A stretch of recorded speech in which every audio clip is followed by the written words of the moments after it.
राम राम।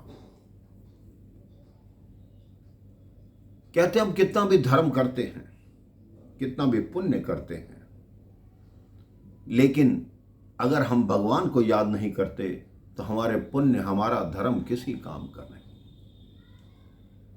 एक बहुत बड़े सेठ थे, धन के अपार भंडार थे उनके पास। उन्होंने नगर में कई धर्मशालाएं बनवाई, कई भगवान के मंदिर बनवाए। उनका बहुत नाम था, लेकिन उनके पास भगवान के पास जाने का समय नहीं था, क्योंकि अपने व्यापार में वो इतना व्यस्त थे कि वो भगवान के दर्शन करने के लिए समय ही नहीं निकाल पाते थे। एक बार भगवान का ऐसा चमत्कार हुआ कि उस सेठ को व्यापार में बहुत घाटा पड़ गया। उसके जितना व्यापार था वो सब का सब डूब गया और उसके ऊपर 100 करोड़ रुपए का कर्जा भी हो गया, जो उसने बैंकों से ले रखा था। तब उसे याद आई कि जिससे सारी दुनिया मांगती है, मुझे भी उसी के पास जाना पड़ेगा।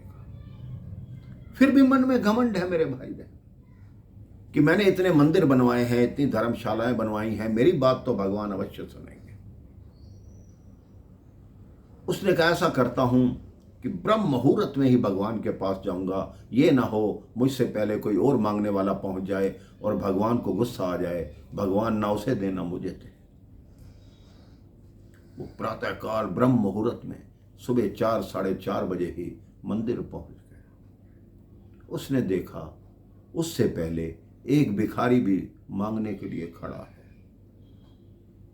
अब सेठ को क्रोध तो बहुत आया, लेकिन उसने उस भिखारी से कुछ नहीं कहा और सोचा मैं देखता हूं ये भगवान से मांगता क्या है।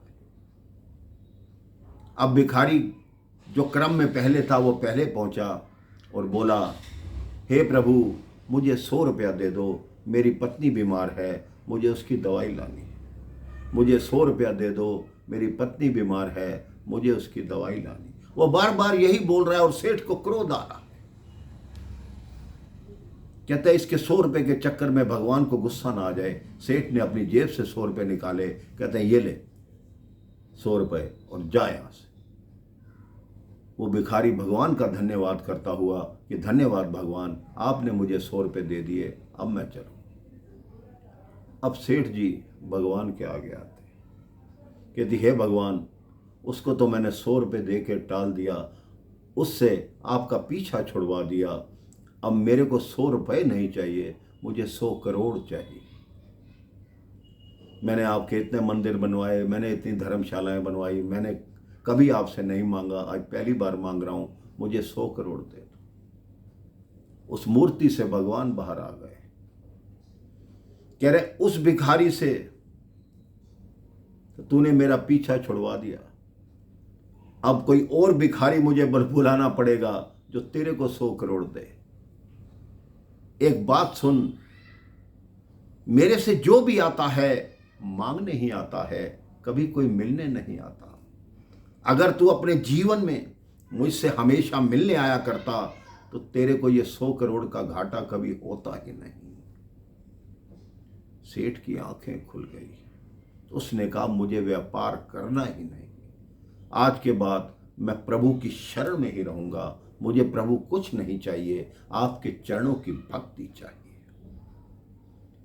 प्रभु ने उसे आशीर्वाद दिया कि तुम्हारा जो 100 करोड़ घाटा है वो सब माफ हो जाएगा, उसकी चिंता मत करो। अब तुम जैसा जीवन यापन करना चाहते हो वैसा जीवन यापन करो। सरकार की तरफ से ऐसी स्कीम आई कि उसका सारा कर्जा सरकार ने माफ कर दिया और वो सेठ उस दिन के पश्चात उसी मंदिर में निवास करने लगा और दिन रात प्रभु का स्मरण करने लगा। आप भी अपने मन में ये सोचिए कि मंदिर जाते हैं हमेशा अपनी मांग लेकर कि प्रभु ऐसा कर दो तो ये करूंगा, मन्नत मानते। अरे कभी प्रभु से कहो कि मुझे कुछ नहीं चाहिए, मैं तो आपसे मिलने आया हूं। आप प्रभु से मिलने जाएंगे, प्रभु आपके हाथ कभी खाली नहीं रखेंगे, सदैव आपके आसपास सुखों के भंडार होंगे, खुशियों की फुलवाड़ी आपके आसपास गिरेगी। आप जीवन में सदा सुखी और स्वस्थ रहेंगे। राम राम, जय श्री राम।